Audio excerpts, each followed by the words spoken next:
God created both the lamb and the tiger. The lamb represents innocence, and the tiger represents savagery. Both parts are perfect and necessary. The tiger lives on blood and murder, kills the lamb. And that is also the artist's nature.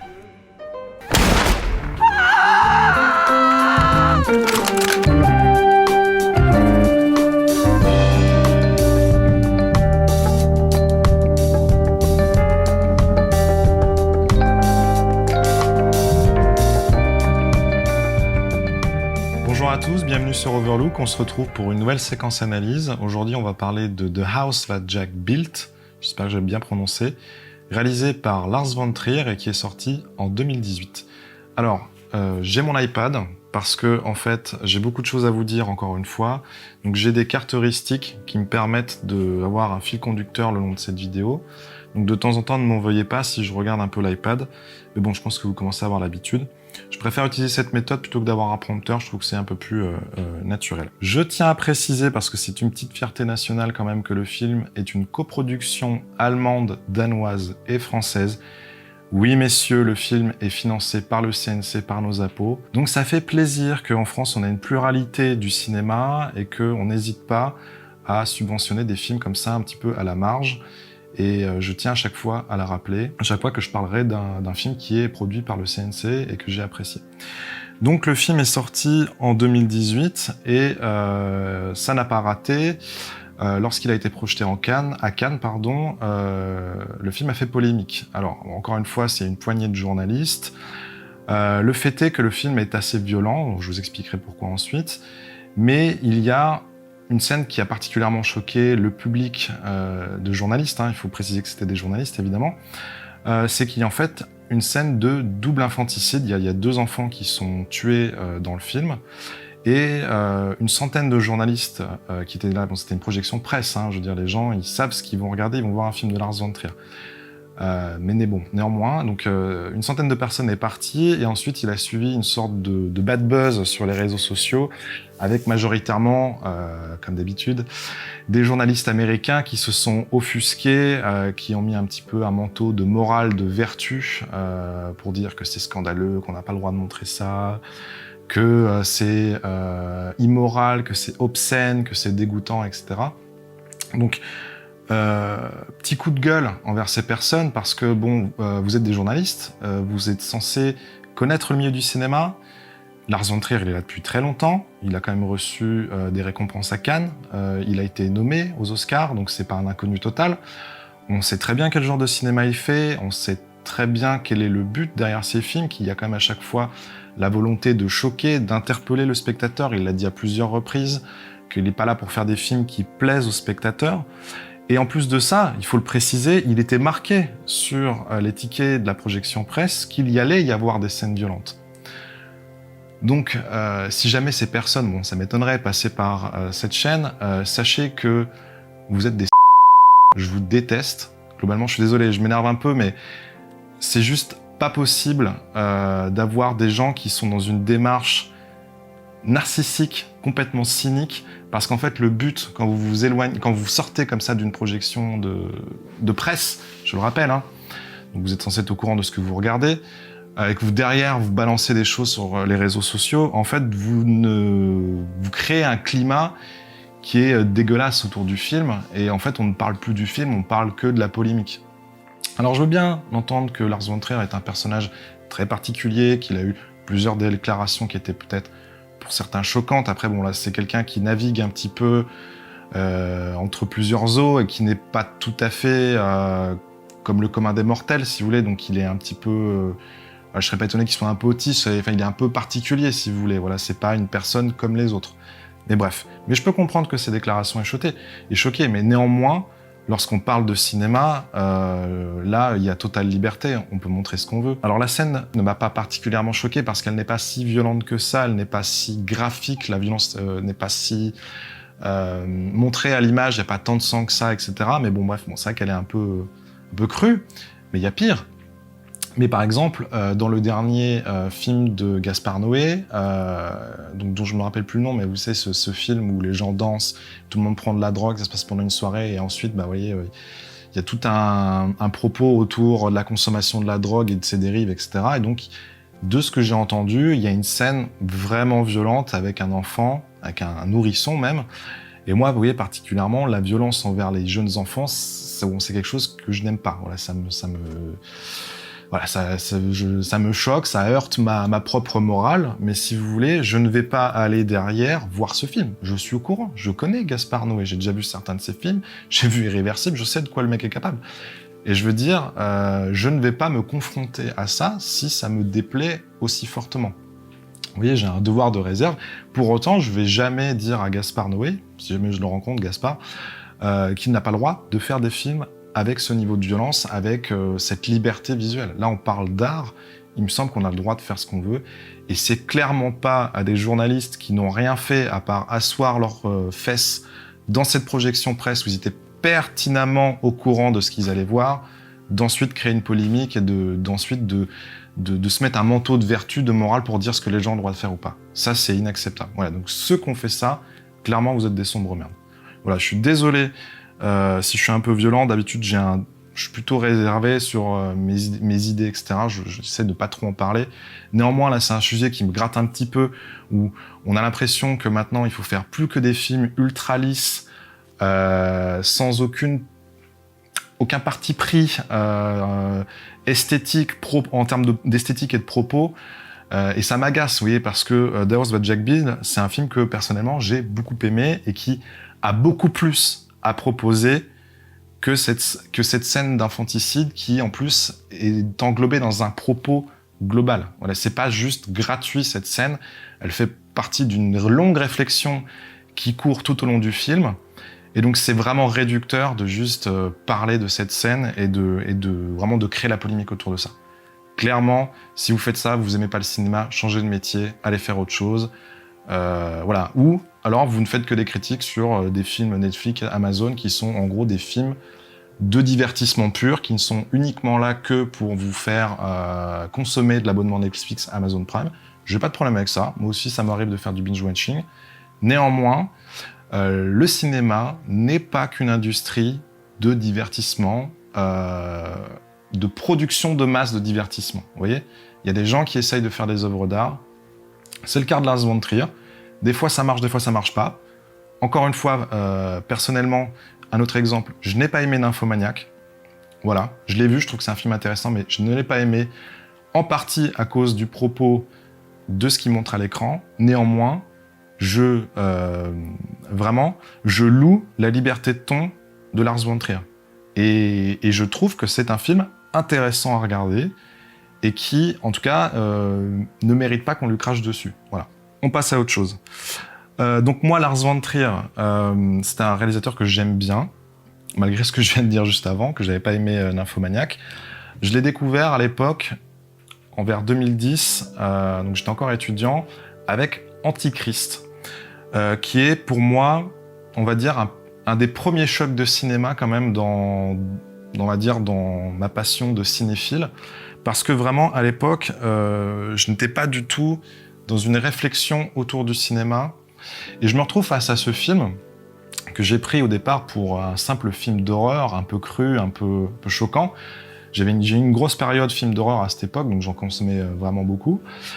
Et en fait, je me suis retrouvé face à un film que je ne comprenais pas au début. Je n'ai pas compris Antichrist, mais j'ai bien compris, si vous voulez, que il y avait des messages, il y avait des références, il y avait une réflexion dans ce film qui peut-être m'échappait, mais qui était vraiment le miroir d'une patte d'auteur. J'avais envie de comprendre ce film, pourquoi ces animaux, pourquoi ce suicide, on va dire, d'enfants au tout début du film, pourquoi ce rapport au sexe, pourquoi ce rapport à la violence, qu'est-ce que c'est que ces références ésotériques, pourquoi ces images, pourquoi ces oracles, on va dire, ces augures du chaos, qui sont ces animaux, le renard, la biche, etc., qu'on voit tout au long du film. Donc tout ça m'a appelé, et vraiment, ouais, ça a été un choc de cinéma, une première entrée vers un cinéma qui était plus un cinéma de réflexion, d'auteur, qu'un cinéma de divertissement. Alors, il est temps qu'on parle un petit peu du film. Donc, There Was But Jack Bill, c'est un film qui a une construction un peu particulière parce que ça ressemble presque à une vidéo YouTube. Voilà, c'est une petite blague, mais c'est pas tout à fait faux. En fait, on est face à une rétrospective de l'œuvre d'un serial killer. Alors, œuvre entre guillemets, puisque en fait, donc le serial killer qui est joué par Matt Dillon, qui d'ailleurs l'interprète super bien, enfin la direction d'acteur dans les films de Lars von Trier en général, franchement c'est top. Ce film n'échappe pas à les règles, Matt Dillon, super. Il y a Uma Thurman aussi qui fait une petite scène dans le film qui est top également. Il y a, j'ai oublié son nom, Bruno Gans qui joue un personnage clé dans le film. Je vous spoil pas le personnage, mais voilà, un des personnages clés du film. Donc je disais, c'est une rétrospective sur l'œuvre d'un serial killer, puisqu'il se définit lui-même en tant qu'artiste. Et donc il va revenir tout au long du film sur 5 événements, 5 meurtres de sa carrière de serial killer, disons ça entre guillemets. Et ce n'est pas pour rien qu'il revient sur ces événements, c'est pour accompagner une réflexion sur l'art. Et cette réflexion, elle s'accompagne de références visuelles, audio. On a des tableaux qui vont être affichés à l'écran, des extraits de documentaires. Donc c'est monté un peu, si vous voulez, comme un peu une sorte de documentaire, sauf que ça reste une fiction.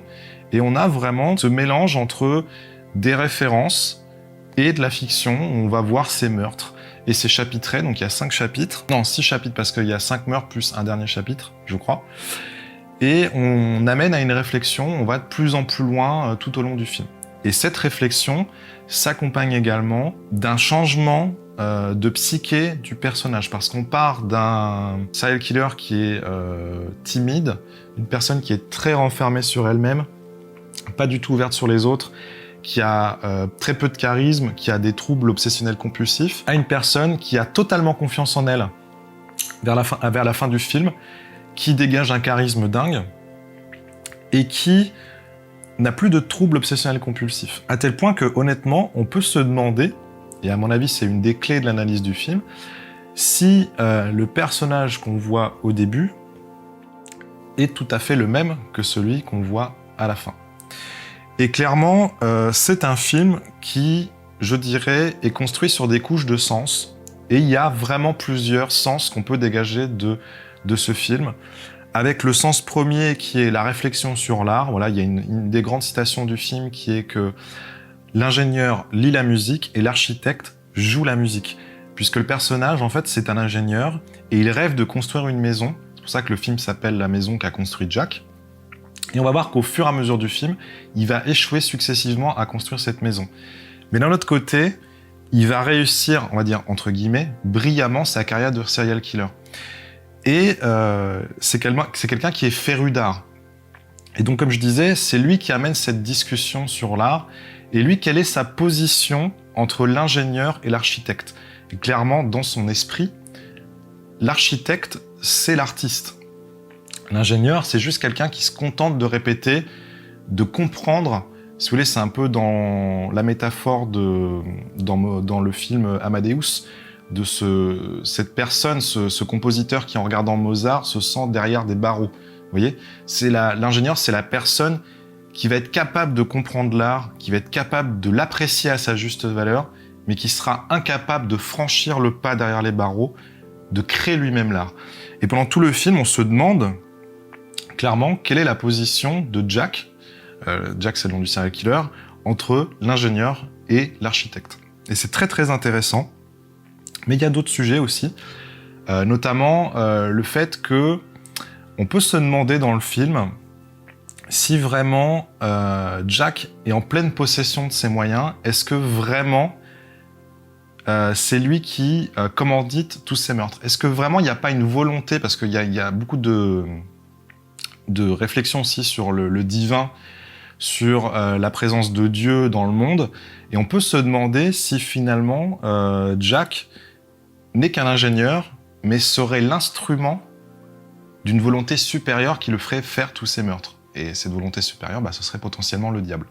Donc on a cette réflexion aussi, mais je pense que le point le plus particulier, qui peut-être peut passer un petit peu à côté pour des gens qui n'ont pas ces références, c'est que le film, je pense, développe un propos qui est panthéiste. Alors, panthéiste, c'est une doctrine philosophique qui dit que Dieu, la nature, le monde ne fait qu'un. Vous voyez, tout ça, ça ne fait qu'un. Il y a beaucoup d'œuvres de William Blake qui sont mis dans le film. Toutes ces références visuelles dont je vous parle, parfois il y a des tableaux, ce sont souvent des tableaux de William Blake, qui était un peintre dont on sait que les idées étaient liées au panthéisme, mais également à l'ésotérisme. Et cette fameuse phrase de la table d'émeraude, pour ceux qui un jour ont entendu parler de ces choses, voilà, ce qui est en haut est également en bas. Alors la phrase exacte, c'est « ce qui est en haut est comme ce qui est en bas ». Et il y a vraiment des références visuelles à tout ça dans le film. Il y a notamment, pour ceux qui ont vu le film, il y a notamment une réflexion sur le négatif de la photo, sur l'inversion de la lumière sur le négatif. C'est-à-dire que quand vous prenez un négatif, la lumière n'est plus blanche, elle est noire, ce qui est l'inverse de la réalité. La toute fin du film est en négatif, pour une raison bien particulière si vous avez vu le film. Et également, il y a un pont à un moment très précis du film, aussi à la fin. Je vous expliquerai pas pourquoi ce pont. Et ce pont relie deux endroits bien précis. Voilà. Et pour moi, vraiment, on peut amener une réflexion panthéiste. Vous voyez, encore une fois, comme je dis, le panthéisme, c'est tout est relié, l'enfer, le paradis, Dieu, la nature, tout ça, voilà, c'est un tout global. Je pense que dans les couches de sens de ce film, il ne faudrait vraiment pas négliger ce point. Et vraiment, The House of Jack Beast, c'est un film qui mériterait une analyse poussée, complète, tellement il est riche, tellement il y a de choses à l'intérieur. Ensuite, pour parler un petit peu de la réalisation de Lars von Trier, c'est une réalisation caméra portée. Alors, il a eu une période, au tout début de sa carrière, où il a fait une réalisation, on va dire, classique, découpage classique. Et puis, il y a eu un switch, à partir du 4e film, je crois, où il est passé au dogme 95. Alors, le dogme 95, c'est un ensemble de règles que s'est donné Lars von Trier, Winterberg aussi, qui est un réalisateur danois, et d'autres réalisateurs des années 90 qui étaient un peu dans ce milieu autour de d'eux. Un ensemble de règles qui veut faire du cinéma un médium beaucoup plus authentique, beaucoup plus, pas réaliste, mais si vous voulez, avoir le moins de distance entre l'œuvre, vous voyez, l'œil de la caméra, l'œuvre et la réalité. C'est vraiment avoir un cinéma viscéral, un peu comme ce qu'a fait la nouvelle vague en France, avec ce qu'ils appelaient la caméra stylo. Vous voyez, cette caméra qu'on porte et vraiment, les choses se passent devant nous et on les filme de façon spontanée, sans, parce que ce qui les dérangeait beaucoup, c'est dans le découpage, c'est le cadre, le fait de poser la caméra, le fait de réfléchir à ce qu'on va mettre, le fait de composer, tout ça, ils en voulaient pas. Parce que pour eux, en fait, c'est mettre un filtre sur la réalité. Donc du coup, la caméra stylo, qui est portée à l'épaule, permet d'avoir une authenticité. Voilà, c'est ça, c'est le mot que je cherchais, c'est une authenticité par rapport à l'histoire. Voilà. Et donc le dogme 95 s'inscrit là-dedans. Mais il y a d'autres règles. Le fait de ne pas avoir de musique, sauf de la musique intradiégétique, donc de la musique qui se passe dans le film et qui est jouée en direct au moment du tournage. Elle doit être captée par le micro. Elle ne doit pas être ajoutée derrière au montage. Il ne faut pas avoir de lumière artificielle. Il faut que ce soit de la lumière naturelle le plus possible. Il ne faut pas qu'il y ait des décors qui soient créés. Il faut que tout soit en décor naturel. Des appartements tels qu'ils sont dans leur jus. Les rues, pareil, etc. Il ne faut pas rajouter d'éléments ou transformer les décors, etc. etc. Bon, évidemment, le dogme 95, bon, c'est un peu de la daube. On va pas se mentir. Il y a un film de Lars von Trier qui respecte, il me semble, à la lettre, le dogme 95 que je n'ai pas vu, qui s'appelle Les Idiots. Et finalement, il a rompu le dogme 95 dans l'entièreté de sa filmographie, quasiment. Voilà, à la poubelle, le dogme 95, on va dire. Mais pourtant, il a gardé cette esthétique à la caméra portée. Alors, il fait un mix. C'est-à-dire qu'en fait, il mélange les moments de cinématographie, on va dire, classique, avec découpage, règles de cadre, règles de focale, etc. Tout ce que je vous ai expliqué dans ma vidéo réalisation. Et des moments caméra portée. Mais bon, il y a plus de moments en caméra portée que en, on va dire, cinématographie de type, je veux dire, entre guillemets, classique. Mais l'ensemble des deux forme un tout cohérent. Et il ne filme pas les choses de la même façon. Enfin, il ne filme pas les mêmes types de scènes de la même façon. Souvent, c'est pour amener une profondeur lyrique à ces films qu'il utilise la cinématographie de type classique. Par exemple, dans Mélancolia, toutes les scènes qui dépeignent la fin du monde, où on voit Charlotte Gainsbourg, Kirsten Dunst accueillir cet astre qui s'écroule sur la Terre, ce sont des moments qui sont filmés avec des cadres fixes, avec potentiellement un petit zoom, mais pas de caméra portée. Et tous ces moments sont des grands moments de lyrisme, des grands moments de respiration, on va dire, d'ambiance, alors que tout ce qui, par contre, va être dialogue, action, mise en situation, etc., va être filmé en caméra portée. Et également, il y a un apport non négligeable du montage dans la façon de faire des films de Lars von Trier. Et on va le voir, ça va être un petit peu le sujet d'aujourd'hui. On va voir que le montage est prépondérant dans la façon dont Lars von Trier filme ses scènes, filme ses films. Voilà. Et donc, l'ensemble des trois, montage, cinématographie de type classique, découpage de type classique, plus caméra portée, forment le style Lars von Trier. Et de prime abord, ça peut paraître être un style un peu brouillon. On se dit, oh là là, ça bouge partout, il y a des problèmes de focus, il y a des problèmes de cadre, qu'est-ce que c'est que ce merdier? Mais en fait, si on analyse vraiment, on porte le regard sur sa façon de faire, en fait, il y a une grande sophistication derrière le côté, entre guillemets, complètement à l'arrache, improvisé. En fait, non, c'est pas du tout improvisé, et ça va être l'objet de cette vidéo. Voilà, donc après cette longue introduction, on se retrouve pour la séquence. À tout de suite. On se retrouve sur Premiere Pro. Aujourd'hui, j'ai décidé de vous montrer 3 extraits de The House by Jack Build. Je réduis un petit peu le nombre d'extraits par rapport à Irishman parce que j'ai eu des problèmes de droit d'auteur et j'espère que ça va passer cette fois-ci, mais bon, j'ai un petit doute avec ce que je vous ai dit sur le film qui était subventionné par le CNC.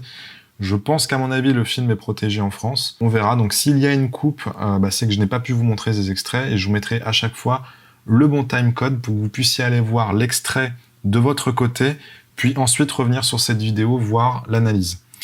Donc, ces 3 extraits font partie tous du même chapitre qui correspond au premier incident, au premier meurtre de Jack. Et comme vous pouvez le voir, j'ai mis des petits marqueurs, vous voyez, c'est ce que vous voyez ici. Et donc, il y a un code couleur. Tous les marqueurs qui sont verts, ce sont des cuts. Tous les marqueurs qui sont rouges, ce sont des zooms ou des recadrages. Et tout ce qui est bleu ciel, c'est des mouvements de caméra. Donc vous voyez que par exemple pour le premier extrait qui fait, alors attendez, on va voir sa durée, il fait 1 minute 50, on a quand même un nombre de cuts qui est assez conséquent. Donc comme je le disais en introduction, le montage prend une part non négligeable dans la façon de faire des films de Lars von Trier. Voilà, et bien écoutez, on va regarder ces extraits et on en parle tout de suite après.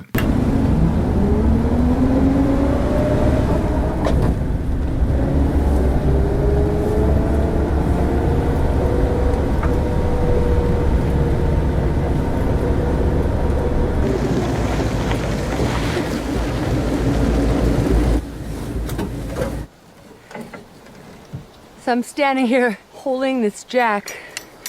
Crap's not working. Do you have a jack I could borrow? No, I'm sorry. No? No. No. No. Ah. That's odd. I thought everyone had a jack. I don't. Perhaps you could have a look at my car? Well, I don't have to have a look at your car. Do is look at your jack. See, it's broken. There. So, what's a person like me supposed to do? Well, I suppose I could drive over to Sonny's repair shop and call for roadside assistance.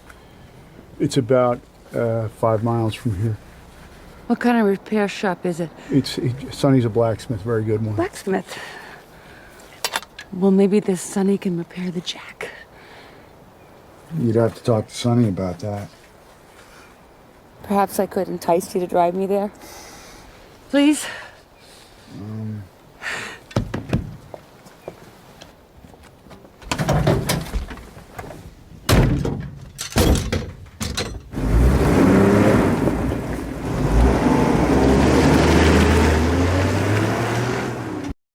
Allez, je remets au début. J'ai fait un petit zoom sur l'extrait pour qu'on puisse voir tous les marqueurs. Donc, comme je le disais en introduction de cette vidéo, on voit le caractère de Jack, qui est une personne qui est timide, assez froide, qui n'a pas le contact ni la parole facile. Et en face de lui, on a cette femme qui est jouée par Uma Thurman, qui est tombée en panne, et qui, elle, par contre, a un caractère beaucoup plus fort, beaucoup plus affirmé. On sent tout de suite que c'est quelqu'un qui a l'habitude de commander, de diriger. Et il va y avoir une opposition entre ces deux personnages autour du sujet de la panne. Est-ce que Jack va accepter de l'aider ou non? Et on va voir que cette opposition entre ces deux personnages va se retrouver également dans la mise en scène, dans la réalisation. Également, comme je le disais en introduction, on a une réalisation caméra portée, donc vous avez vu, ça tremble tout le temps. Il y a des zooms, il y a des points de focus qui se font assez régulièrement. On va voir que c'est pas tout à fait par hasard non plus. Et si vous avez fait attention également, vous avez vu qu'il y a des coupes vraiment à plusieurs endroits qui rompent la fluidité, la cohérence de cette séquence. On va voir pourquoi. Donc j'accélère un petit peu. Ici, ce qui est intéressant, c'est que on voit que le personnage qui est joué par Uma Thurman se met au travers de la route. Donc c'est pas quelqu'un qui se met sur le bas-côté, qui fait un signe, qui met un triangle, qui demande de l'aide. Là, on a quelqu'un qui ordonne qu'on l'aide, en fait. Elle se met en travers de sa route. Elle ne lui donne pas le choix. Soit il écrase, soit il l'aide. Donc là, il décide de s'arrêter, en tout cas dans un premier temps. Et ça, ouais, ça fait partie de l'écriture du personnage.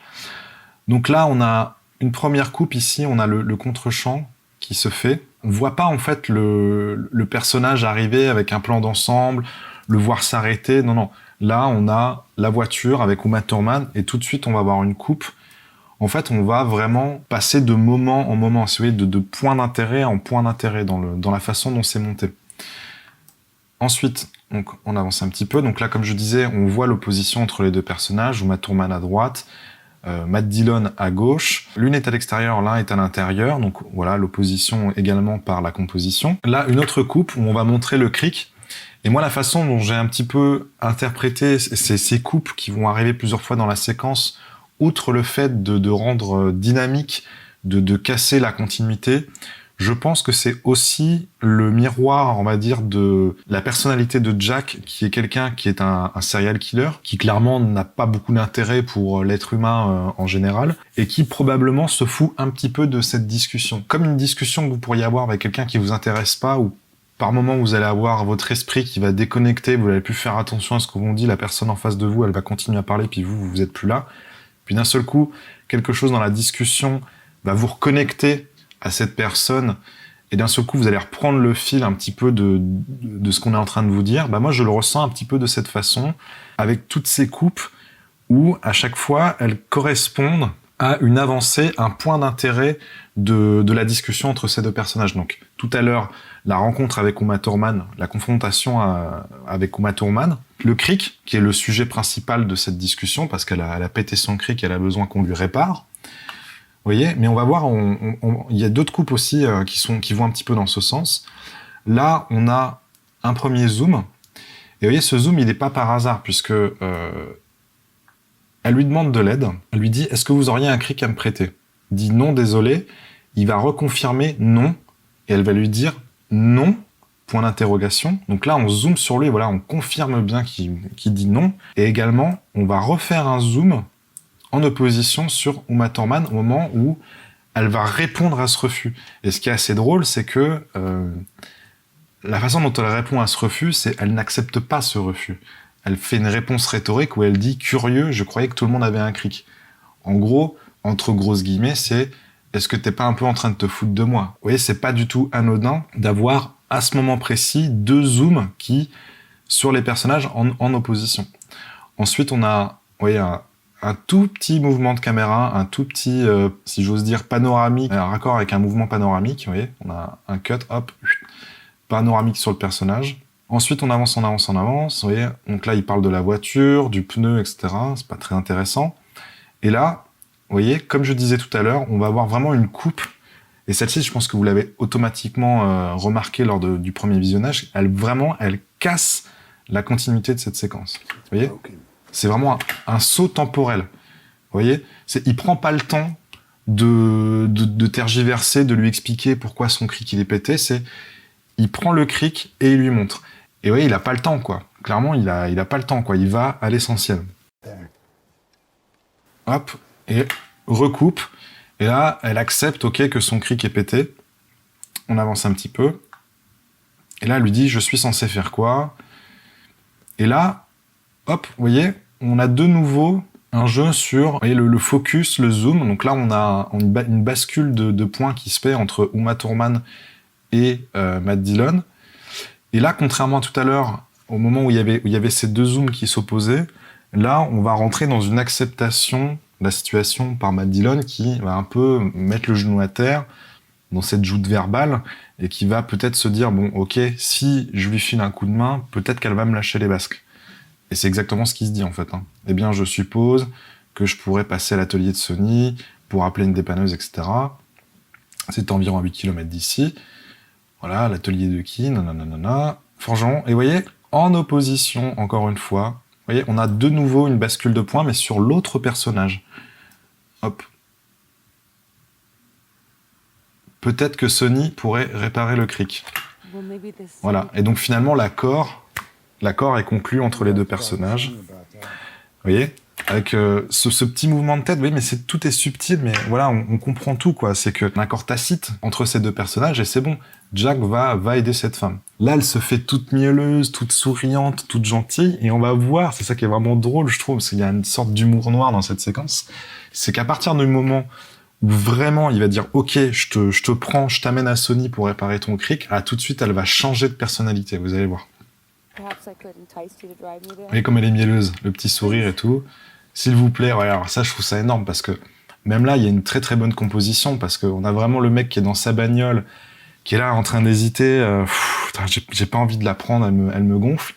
Et elle, vraiment, il décide de la mettre dans le coin là du cadre, derrière le rétroviseur, vraiment comme une petite souris un peu sournoise, vous voyez, qui se faufilerait. Voilà, allez, viens m'aider s'il te plaît. Vous voyez, enfin, je trouve ça, c'est très intelligent, quoi. Et hop, tout de suite, une coupe. Vous voyez, on n'a pas vu l'acceptation de Jack. On a compris, comme je vous disais, qu'il y avait une sorte de deal qui s'était fait entre deux, mais on n'a pas vu le moment où il lui a dit franchement oui. On ne l'a pas vu. Et donc, il y a une coupe qui a été faite là par Lars von Trier. Et hop. Donc là, il hésite encore. Là, il hésite. Ah, je suis pas sûr. Peut-être que je pourrais le faire, etc. Boum, coupe. Et là, vous voyez comment elle change? Regardez. Et là, il se dit putain, j'ai fait une connerie. Regardez la direction d'acteur. Vous voyez là? Comment le visage de Uma Thurman s'est fermé. Elle l'a fait plier. Maintenant, c'est elle qui commande. Et hop. Le cric. Et on zoome sur le cric. Voilà.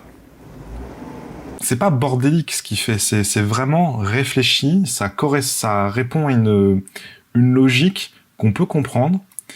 Mais c'est vrai que si on regarde cette séquence comme ça sans se poser la question, bah on se dit, mais en fait, c'est juste une séquence de caméra portée, il n'y a pas grand-chose.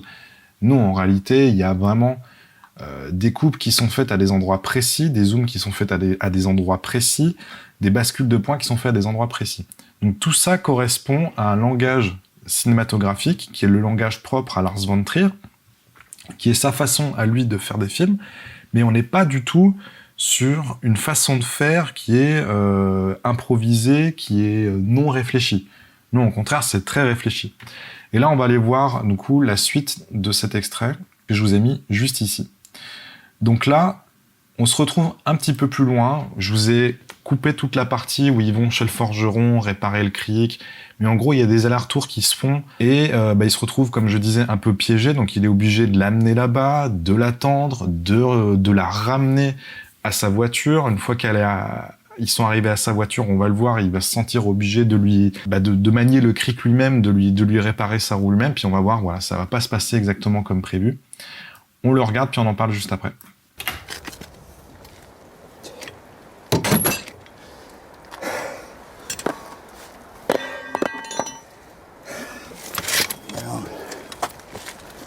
Honestly, I have more important things to be doing with my life. Messing around with this crap. You said he was really good. Yeah, well, I'm sure Sonny was just distracted by your goddamn blabbering. Now I have to go. I have an appointment. An appointment? What appointment? That's none of your goddamn business now, is it? You're not just gonna leave me here. In fact, yes, that is kind of what I was thinking. I'm sure there'll be another serial killer passing by who can give you a lift back to Sonny's. That is, unless he decides to kill you first. Even if I was to beg you to drive me back. The last time? Pretty please?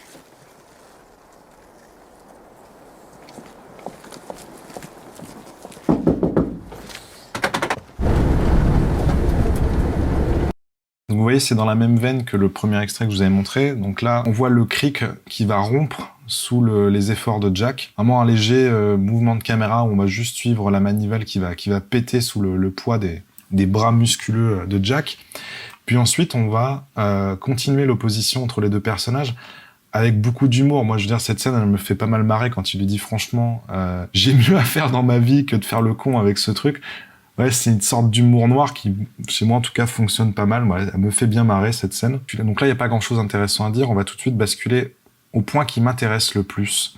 C'est que là, donc il dit « Je dois y aller, j'ai rendez-vous ». Et il se barre. Voilà, il sort du champ. Il sort du cadre, pardon. Oui, il se casse. Et là, vous voyez, on a encore une bascule de points avec un zoom qui se fait sur Uma Thurman, qui montre l'hésitation du personnage sur la réaction de Jack. Est-ce que vraiment il va se tirer? Là, on sent qu'elle hésite. L'étau qu'elle avait sur Jack est peut-être en train de céder. Et là, on a un truc qui, en termes de composition, je trouve est très intéressant. C'est que dans le cadre, on va avoir Jack, un peu comme une éclipse, vous voyez, va complètement passer devant le personnage qui est joué par Uma Thurman. Il va complètement la sortir du cadre par sa présence. Et ça symbolise que là, on est en train d'avoir un renversement dans cette opposition qu'on nous montre depuis le début de cette séquence, qui est que Jack est en train de prendre la main, finalement, sur l'échange qu'ils ont tous les deux. Et c'est symbolisé par cette présence dans le cadre de Jack qui, du coup, oblitère complètement Uma Thurman. Mais elle va pas se laisser faire. Donc là, il y a tout un jeu sur le fait que supposément Jack serait un serial killer parce qu'en fait, en rigolant, dans l'extrait que je vous ai coupé, où ils vont ensemble chez le forgeron, elle lui dit en rigolant dans la voiture, elle lui dit ça serait tellement drôle que vous soyez un serial killer. Donc là, on la voit rire. Là, j'aime beaucoup parce que, vous voyez, il y a la réaction d'Uma Thurman où clairement, elle est en train de nouveau de l'amadouer. Et là, il y a vraiment très subtilement le visage de Jack, genre, mais elle se fout de ma gueule, j'en peux plus, quoi. Mais je trouve qu'il y a un humour dans cette séquence qui marche bien, quoi. Hop, donc là, elle lui refait le coup de s'il vous plaît. Et là, vraiment, là, le mec complètement dépossédé de ses moyens, qui se dit, mais je vais jamais réussir à m'en débarrasser.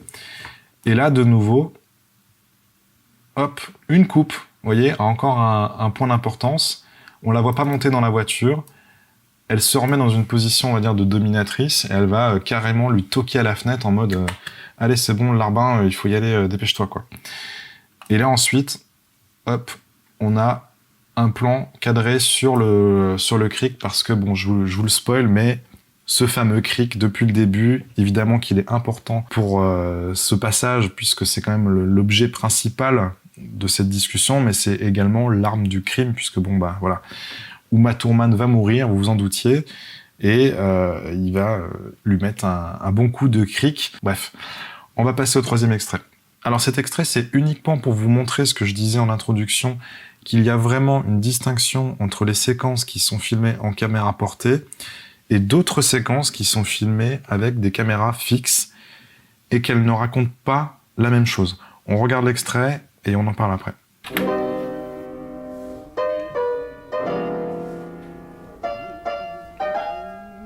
My mother was of the opinion that becoming an engineer was the more financially viable choice. But my really big dream was to become an architect.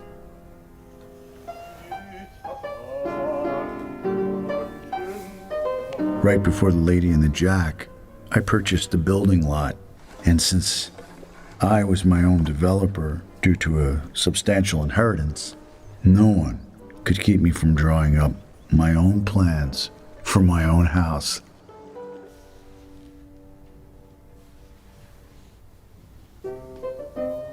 engineer or architect. What I see is an OCD patient in full bloom. Ordnungszwang, Jack, to use a good German word. Yes, perhaps it is, in any case, true that I suffered from compulsions as a child. I was completely hysterical about cleaning and could never leave a room that wasn't perfectly neat and clean, a standard that was difficult to maintain in the walk-in freezer. The walk-in freezer?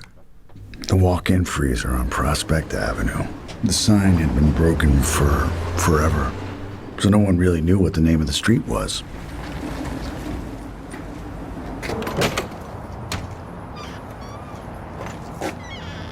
Vous voyez, je vous ai pas menti, il a complètement abandonné la caméra portée dans cette séquence. On a une façon de réaliser qui est beaucoup plus académique, avec des mouvements qu'on retrouve dans le cinéma en général. Là, on a un très très léger zoom, comme on pourrait le voir dans les films de Kubrick.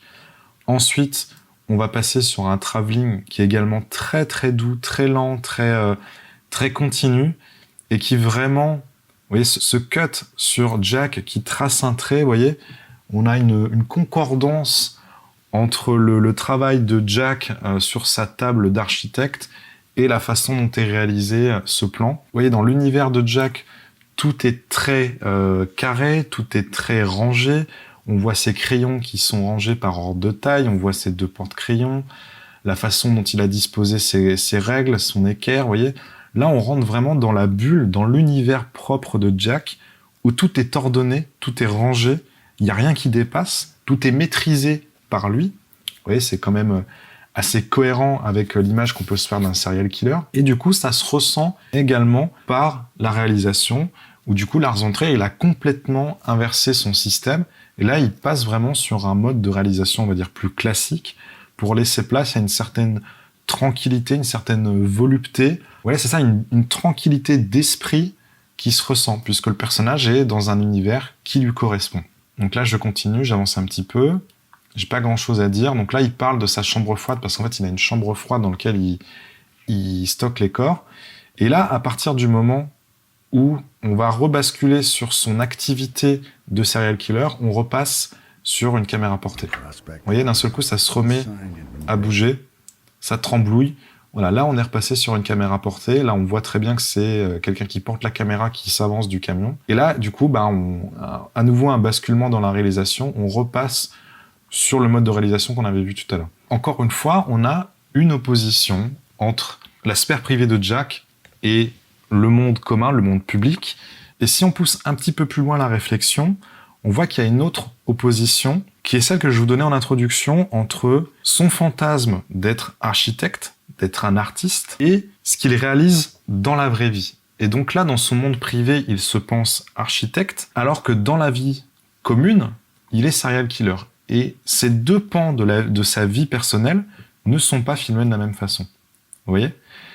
Et ce qui est intéressant également, c'est que ce qu'il fait dans sa vie privée, dans l'intimité de sa chambre, ne se réalisera jamais dans la vie normale. Il n'arrivera jamais à construire sa maison, alors qu'il va brillamment, entre guillemets, réussir sa carrière de serial killer.